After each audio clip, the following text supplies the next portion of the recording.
So hello day student, कैसे हैं आप लोग। उम्मीद करते हैं आप लोग मस्त होंगे, स्वस्थ होंगे और तंदुरुस्त होंगे। तो डे स्टूडेंट, मानव नेत्र एवं रंग बिरंगा संसार के पार्ट 2 में आप लोगों का स्वागत है। मैंने मेरे पार्ट 1 वीडियो को नहीं देखा है तो जा करके डिस्क्रिप्शन में लिंक दिया है, जाकर देख लीजिएगा और पहले देख। तो चलिए शुरू करते हैं। वीडियो को कर रहा है, एक 41वां क्वेश्चन कर रहा है कि निकट दृष्टि दोष उत्पन्न होने का क्या कारण होता है। निकट दृष्टि दोष जो है उत्पन्न होने का क्या कारण होता है। ऑप्शन देख लीजिए। अभिनेत्र लेंस की वक्रता बढ़ जाता है कि अभिनेत्र लेंस की वक्रता घट जाता है। तीसरा में दिया हुआ कि नेत्र गोलक की लंबाई घट जाता है कि चौथा में दिया हुआ कि सभी कथन सत्य हैं। तो देखिए, निकट दृष्टि जो दोष होता है वो किसके कारण होता है। तो आपका जो है अभिनेत्र लेंस की जो है वक्रता त्रिज्या क्या होता है, आपका जो है बढ़ जाता है। क्या होता है, अभिनेत्र लेंस की वक्रता त्रिज्या क्या होता है, बढ़ जाता है। ऑप्शन नंबर जो ए है बिल्कुल राइट हो जाएगा डियर स्टूडेंट। चलिए हम अगला प्रश्न की ओर बढ़ेंगे हम लोग। का 42 नंबर प्रश्न कहता है कि निकट दृष्टि दोष दूर दूर करने के लिए, निकट दृष्टि दोष दूर करने के लिए किस लेंस का व्यवहार होता है। निकट दृष्टि दोष को दूर करने के लिए किस लेंस का व्यवहार किया जाता है। तो ऑप्शन देख लीजिए। यहाँ पर आपका जो है उत्तल है, अवतल है, समतल है, सभी। डियर स्टूडेंट, आपका जो होता है निकट दृष्टि दोष को दूर करने के लिए अवतल लेंस का प्रयोग किया जाता है। किसका उपयोग किया जाता है, अवतल लेंस का। तो ऑप्शन नंबर बी है बिल्कुल राइट हो जाएगा, अवतल लेंस। निकट दृष्टि आंख में प्रवेश करने वाला प्रकाश की मात्रा को नियंत्रित करता है। कौन नियंत्रित करता है आंख में प्रवेश करने वाला प्रकाश की मात्रा को। ऑप्शन देख लीजिए। परितारिका करता है कि पश्चमाभी पेशियां करता है कि पुतली करता है कि लेंस करता है। 43 नंबर का ऑप्शन और जो है ए बिल्कुल राइट हो जाएंगे, परितारिका। परितारिका जो है वो क्या करता है, प्रकाश की मात्रा को नियंत्रित करता है। ठीक है, चलिए 44वां प्रश्न की हम लोग बढ़ेंगे। तो डियर स्टूडेंट, आपका जो है 44 नंबर प्रश्न कर रहा है नेत्र में प्रवेश करने वाला प्रकाश की किरणों का अधिकांश अपवर्तन होता है। नेत्र में प्रवेश करने वाला प्रकाश की किरणों का अधिकांश अपवर्तन होता है। ऑप्शन नंबर ए देख लीजिए, नेत्रोद अंतरपृष्ठ का। बी में देख लीजिए अभिनेत्र के अंतरपृष्ठ पर और कॉर्निया के बाहरी पृष्ठ पर, इनमें से कोई नहीं। तो डियर स्टूडेंट देखिए, आपका जो होता है नेत्र में प्रवेश करने वाला प्रकाश की किरणें का अधिकांश भाग जो अपवर्तन होता है कहाँ होता है, कॉर्निया के बाहरी पृष्ठ पर होता है। तो ऑप्शन और जो है सी बिल्कुल राइट हो जाएगा, कॉर्निया के बाहरी पृष्ठ पर। चलिए अगला प्रश्न देखते हैं। तो डियर स्टूडेंट, आपका जो है 45वां नंबर प्रश्न कहता है कि मंद प्रकाश में किसकी शिथिलता से पुतली पूर्ण रूप से फैल जाती है। मंद प्रकाश में किसकी शिथिलता से पुतली पूर्ण रूप से फैल जाती है। ऑप्शन देख लीजिए, कॉर्निया है कि परितारिका है कि एरिस है कि इनमें से कोई नहीं। तो देखिए, मंद प्रकाश में जो होता है ना वो परितारिका के सहायता से जो होता है पुतली पूर्ण रूप से क्या हो जाता है, शिथिल जाता है। ठीक है, चलिए अगला प्रश्न को देखते हैं। तो डियर स्टूडेंट, आपका जो है 46वां नंबर प्रश्न कहता है नेत्र गोलक के गोल होने पर देखे पाते हैं। नेत्र गोलक जो होता है गोल हो जाता है तो क्या देख पाते हैं। निकट की वस्तुओं को देखते हैं कि दूर की वस्तुओं को देखते हैं कि 25 सेंटीमीटर की दूर की वस्तुओं को देखते हैं कि इनमें से कोई नहीं। देखिए, जब नेत्र गोलक हमारा क्या होता है, गोल हो जाता है तो हम क्या करते हैं कि निकट की वस्तुओं को सिर्फ ही देख पाते हैं, यानी तो और उसके अलावा कोई वस्तु को नहीं देख पाते हैं। ठीक है, चलिए 47 नंबर प्रश्न और बढ़ेंगे अब लोग। वस्तु को हटा लेने के बाद भी नेत्र पटल पर प्रतिबिंब में कितने सेकेंड तक बना रहता है। तो वस्तु को हटा लेने पर नेत्र पटल पर प्रतिबिंब जो बनता है 1/10 सेकेंड तक बनता है, 1/10 सेकेंड तक बनता है। तो ऑप्शन जो हो जाएगा आपका ये बिल्कुल राइट हो जाएगा। ठीक है ना, चलिए अगला प्रश्न क्यों हम लोग देखेंगे।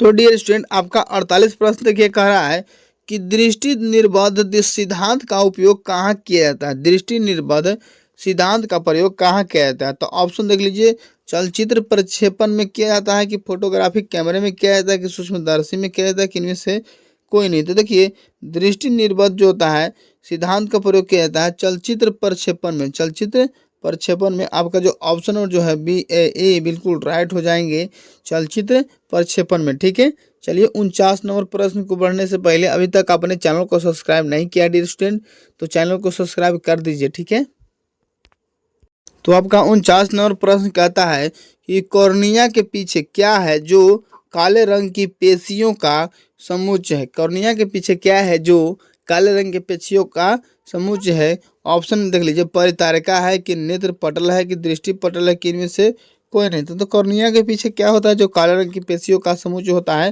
तो आपका परितारिका होता है। कॉर्निया के पीछे जो होता है वो परितारिका होता है डियर स्टूडेंट, ठीक है। ऑप्शन नंबर ए बिल्कुल राइट हो जाएगा, परितारिका, ठीक है।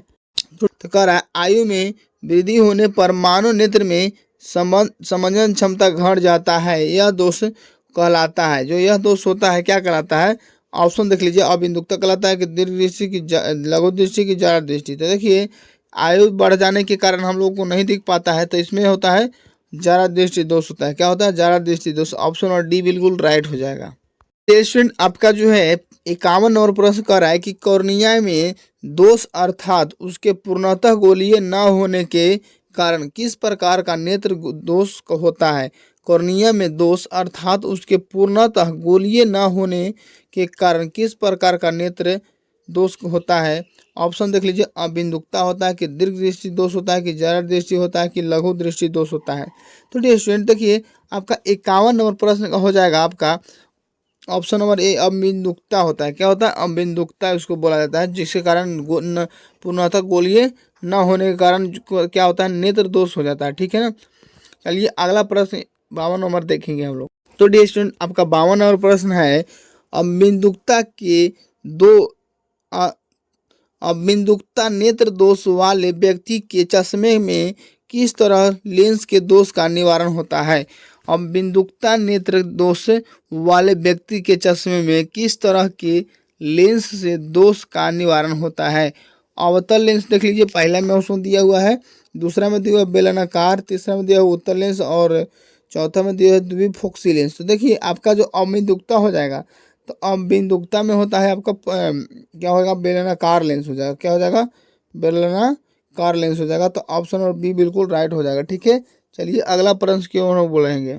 ये स्टूडेंट आपका 53 नंबर प्रश्न कहता है दोष रहित नेत्र में, दोष रहित नेत्र में जो नेत्र जो है 25 सेंटीमीटर और अनंत के बीच रखी वस्तु को आसानी से देख पाता है, इसके बीच की दूरी को क्या कहते हैं। जब दोष रहित आंख मतलब बिना दोष के आंख रहेगा, यानी सब चीज़ उसका ठीक रहेगा, तो उसको 25 सेंटीमीटर और अनंत के बीच रखी वस्तु को देख पाता है अच्छा तरीके से। उसमें कौन सा क्या होता है, उसको क्या बोला जाता है, उसको क्या कहते हैं। तो उसको बोला जाता है दृष्टि परिसर बोला जाता है कि अनंत बिंदु परिसर बोला जाता है कि निकट बिंदु परिसर बोला जाता है कि इनमें से कोई नहीं। तो देखिए जब आपको दिखे तो इसको बोलते हैं दृष्टि परिसर। क्या बोलते हैं, दृष्टि। दृष्टि में होता है देखना, तो देखना अब दिख रहा है तो दृष्टि परिसर हो गया, ठीक है ना। चलिए अगला प्रश्न बढ़ेंगे। डियर स्टूडेंट आपका जो आपका 54 नंबर प्रश्न कहता है कि मानव नेत्र दो है, मानव नेत्र दो है अतः इनका दृष्टि क्षेत्र होगा। एक मानव नेत्र के कितना दृष्टि क्षेत्र होता है, तो देखिए बता दूं कि एक मानव नेत्र का जो होता है वो 90 डिग्री का होता है। तो दो गो है तो दोनों का कितना हो जाएगा, 90 90 180 हो जाएगा। तो 90 90 180 होगी। आपका ऑप्शन नंबर जो है ए बिल्कुल राइट हो जाएगा, 180 डिग्री, ठीक है ना। मानव नेत्र दो है तो उसका दृष्टि दोष 180 हो जाएगा। तो डियर स्टूडेंट आपका जो है 55 नंबर प्रश्न कर रहा है कि दूरदृष्टि वाली आंख साफ साफ देख पाती है। दूरदृष्टि दोस्त वाली जो होता है आंख है वो साफ साफ दोस्त मतलब साफ साफ देख पाता है उसको, ठीक है। वो दूर ऑप्शन देख लीजिए, दूर की वस्तुओं को देखता है कि निकट की वस्तुओं को देखता है कि बड़ी वस्तुओं को देखता है कि इनमें से कोई नहीं वस्तुओं को देख पाता है। देखिए दूरदृष्टि जो दोस्त होता है वो दूरी की वस्तु देखेगा, निकट की वस्तु नहीं, ठीक है ना। तो चलिए ऑप्शन जो है हो जाएगा इसका क्या हो जाएगा, आपको ए बिल्कुल राइट हो जाएगा। दूरदृष्टि में दूर की वस्तुओं को साफ साफ देखेगा लेकिन निकट की वस्तुओं को नहीं, क्योंकि उसको दूरदृष्टि दोष हो गया है, ठीक है। स्टूडेंट आपका जो है 56 नंबर प्रश्न कहता है कि दीर्घ दृष्टि दोष होने का क्या कारण होता है। तो दीर्घ दृष्टि दोष होने का कारण है अभिनेत्र लेंस की फोकस दूरी का घट जाना। ये तो नहीं होगा भाई, अभिनेत्र लेंस की फोकस दूरी घटता है तो दीर्घ दृष्टि दोष नहीं होता है, ठीक है ना। और नेत्र गोला का बढ़ जाना, नेत्र गोला बढ़ जाएगा तो ये भी नहीं हो जाएगा। और अभिनेत्र लेंस की फोकस दूरी घट जाएगा, ये भी नहीं होगा। तो आपका जो है अभिनेत्र लेंस की फोकस दूरी का अत्यधिक बढ़ना, खाली बढ़ना नहीं अत्यधिक ज़्यादा बढ़ जाएगा तब आपको दीर्घ दृष्टि होगा।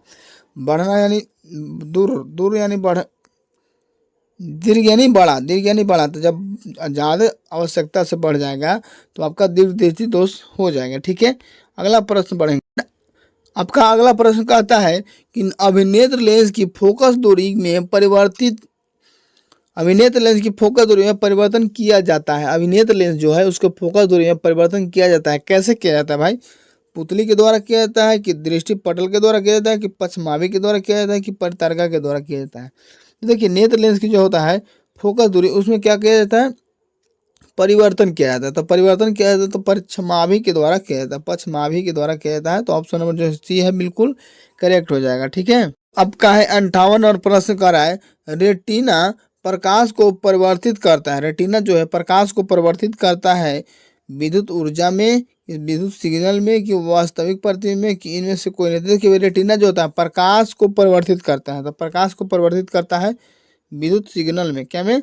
विद्युत सिग्नल में। तो ऑप्शन जो है बी बिल्कुल राइट हो जाएगा, विद्युत सिग्नल।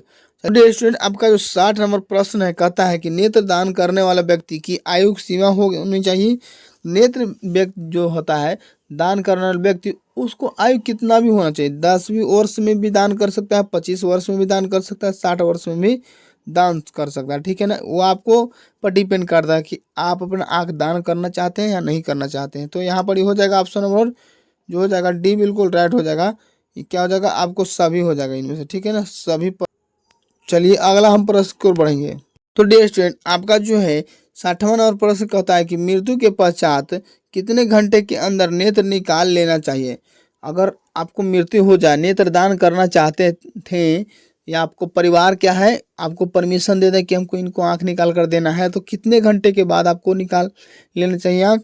तो देखिए ऑप्शन में दिया हुआ है कि 2 से 3 घंटा के भीतर निकालना चाहिए, कि 4 से 6 घंटा, कि 8 से 10 घंटा, कि 12 से 10 ठीक है, कि 10 से 12 घंटा। तो देखिए आपका जो है मृत्यु होने के पश्चात आप कितना घंटा के बाद? 4 से 6 घंटा के बाद आँख निकाल सकते हैं। ठीक है ना, 4 से 6 घंटा के बाद आँख निकाल सकते हैं। ठीक है ना। जो है यहाँ पर ही कह रहा है 61वां नंबर प्रश्न कि इनमें से कौन व्यक्ति नेत्रदान कर सकता है? कौन व्यक्ति है जो नेत्रदान कर सकता है? संक्रामक रोग से पीड़ित, ये तो भाई कभी नहीं कर सकता है। संक्रामक रोग से पीड़ित है तो उसको सभी पर अंगों में दोष होगा, जरूर होगा। तो यहाँ पर मधुमेह रोगी भी कर सकता है, दमा रोगी भी कर सकता है, लेकिन संक्रामक रोगी नहीं कर सकता। तो ऑप्शन जो हो जाएगा यहाँ पर ही डी बिल्कुल राइट हो जाएगा, बी एवं सी दोनों कर सकते हैं। ठीक है। तो डियर स्टूडेंट आपका जो है 62 नंबर प्रश्न कहता है कि कौन रंग है जिसका खतरे के सिग्नल में उपयोग होता है? कौन रंग है जिसका खतरे के सिग्नल में उपयोग होता है? तो ऑप्शन देख लीजिए, नीला रंग है, बैगनी रंग है, लाल रंग है, पीला रंग है। तो देखिए कौन सा रंग है जो जिसका खतरा का सिग्नल होता है? तो जो खतरा का सिग्नल दर्शाता है वो लाल रंग है, खतरा वाला लाल रंग। ठीक है ना। तो यहाँ पर ऑप्शन जो हो जाएगा सी बिल्कुल राइट हो जाएगा। ठीक है। चलिए आगे हम देखते हैं। तो आपका 63 नंबर प्रश्न कह रहा है कि श्वेत प्रकाश जब प्रिज्म से होकर गुजरती है जो तो रंग सबसे अधिक विचलित होता है। जब श्वेत प्रकाश जो होता है रंग वो क्या होता है? जब प्रिज्म से होकर गुजरता है तो सबसे अधिक विचलन किसका होता है? विचलन अधिक होगा बैगनी का। ठीक है ना। लाल रंग का सबसे कम होता है, अब पीला भी इसका भी नहीं, इसका भी नहीं होगा। क्या होगा? बैगनी आपका सही हो जाएगा। ऑप्शन नंबर क्या हो जाएगा? सी बिल्कुल राइट, बैगनी रंग का विचलन ज्यादा होता है। आपका जो है 65 नंबर प्रश्न कहता है कि प्रिज्म से होकर सूर्य का श्वेत प्रकाश गुजरने पर, जब प्रिज्म से श्वेत प्रकाश को क्या किया जाता है? गुजारा जाता है, गुजारा जाता है। तो क्या होता है यहाँ पर जो होता है जो प्रकाश 7 रंगों में विच्छेदित होता है यानी बट जाता है। इस लाल रंग के प्रकाश का विचलन क्या होता है? ठीक है। बैगनी रंग से कम होता है कि हरे रंग से कम होता है कि आसमानी से कम होता है कि सभी से कम होता है? देखिए यहाँ पर जो हो जाएगा सभी से कम होगा। क्या होगा? सभी से कम, क्योंकि लाल रंग का जो होता है विचलन सबसे कम होता है। ठीक है ना। तो ऑप्शन जो है डी बिल्कुल राइट हो जाएंगे। ठीक है। चलिए पेस्ट्रेंट आपका है 66 नंबर प्रश्न कहता है कि चूजे के दृष्टि पटल में कौन सी कोशिकाएं नहीं होती हैं? चूजे के दृष्टि पटल में कौन सी कोशिकाएं नहीं होती है? संशलाकाय कोशिकाएं नहीं होता है कि शंकु कोशिकाएं होता है कि ऊपर दिए दोनों होता है कि इनमें से कोई नहीं? तो देखिए जो चूजे के दृष्टि पटल में कौन सी कोशिकाएं नहीं होती है तो आपका जो होता है ऑप्शन नंबर क्या हो जाएगा? शंकु कोशिकाएं जो होता है वो नहीं होता है। शंकु कोशिकाएं जो होता है नहीं होता है, बाकी सब कोशिकाएं होते हैं। ठीक है ना। तो ऑप्शन नंबर जो हो जाएगा बी बिल्कुल राइट हो जाएंगे, शंकु कोशिकाएं। ठीक है। 66 के बाद 67 नंबर प्रश्न की ओर बढ़ेंगे हम लोग। किस समय सूर्य का गोल दिखाता है? सूर्य का गोल दिखाता है गोलाकार, अंडाकार, चपटा घनाकार। तो देखिए यहाँ पर जो ऑप्शन है आपका चपटा हो जाएगा। सूर्य का और सूर्योदय के समय सूर्य का गोल दिखाता है, तो सूर्य कैसा दिखाता है? गोल नहीं दिखाता, चपटा दिखाता है, ठीक है ना, चपटा। जब हम देखते हैं कर है 68 नंबर की, कांच का अपवर्तनांक किसके लिए, किस वर्ण के लिए अधिकतम होता था? कांच का अपवर्तनांक जो होता है वो बैगनी रंग के लिए क्या होता है? बैगनी रंग के लिए क्या होता है? अपवर्तनांक अधिक होता है, ठीक है ना। चलिए 69 नंबर प्रश्न हम लोग आ गए हैं। तो डियर स्टूडेंट, आपका 69 नंबर प्रश्न कहता है कि लाल गुलाब को हरे प्रकाश में देखा जाता है, यह कैसा प्रतीत होगा? लाल गुलाब को हरे प्रकाश में देखा जाता है तो यह पीला प्रतीत होता है कि बैगनी होता है कि काला होता है कि नीला होता है? तो देखिए जब लाल को देखिएगा तो काला होगा, लाल को देखिएगा तो कैसा होगा? काला होगा। तो ऑप्शन और सी बिल्कुल राइट हो जाएगा, काला, ठीक है ना। तो डियर स्टूडेंट, आपका जो है 70 नंबर प्रश्न को आ गए हैं। तो अभी तक चैनल को सब्सक्राइब नहीं किए हो तो चैनल, तो देखिए आपका जो है 70 नंबर प्रश्न कहता है कि प्रकाश का प्राथमिक वर्ण कौन है? ऑप्शन देख लीजिए, लाल, नीला, हरा, इनमें से तीनों होता है। तो देखिए तीनों होगा, क्या होगा? तीनों हो जाएगा, ठीक है ना। क्या हो जाएगा? तीनों हो जाएगा, ऑप्शन नंबर, ठीक है। तो डियर स्टूडेंट, हम मिलते हैं दूसरे पार्ट में। अब आप लोगों को लिए 71 से लेकर के प्रश्नों को पार्ट थर्ड में। तो चैनल पर नए ही अभी सब्सक्राइब नहीं किए हो चैनल को तो चैनल को सब्सक्राइब कर दीजिए।